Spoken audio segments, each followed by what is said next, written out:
บอกได้เลยเจ้าบอกเลยเด้อให้พวกเราเฮ็ดเด้อโอ้มื้อนี้คือว่าม่วนแท้ล่ะมื้อนี้อันนั้นตั้งอยู่แจนั้นอันนั้นตั้งแจนั้นมึงตั้งนั่นตั้งนะตั้งลูกน้องดีๆนะให้เขาตั้งแต่ระบบระเบียบเนี่ยโดยเด้อ3 2 1ไปหวยกาแล็กซี่18รับสมัครคนขายทั่วประเทศคัดจะเว้าเด้อหวยกูนะกูจะเฝ้าในไหนก็เรื่องของกูตัวหวยก็หวยกูขายของกูเป็นคนขายนะกูรับสมัครคนนะเรื่องของกูตัวให้กูว่าหวานเห็นยังอันโมเมนต์ขอยอยากให้เจ้าเว้าม่วนๆหวานๆอ่อนๆน่ะนะคนมันจังอยากมาสมัครนำเฮาหั่นน่ะอยากให้เว้าหวานๆกว่านี้เด้อกูบ่เคยปากหวานแล้วกูก็เป็นของกูแบบนี้พวกที่มาซื้อเขาฮู้ว่ากูนี่เป็นแบบนี้แล้วมึงสิมาสั่งมาสอนอีหยังกูเป็นคนอันนั้นจ้างมึงมามึงต้องฟังความกูเจ้าโดยอันสั้นอันแบบนี้ก็ได้ได้เด้อเจ้า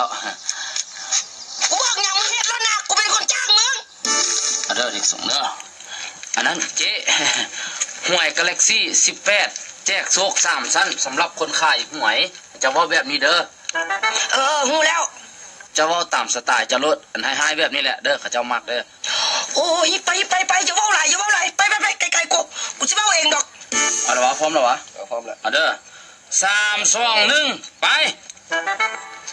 หวยกาแล็กซี่18แจกโชค3ชั้นสำหรับคนขายหวยเด้อ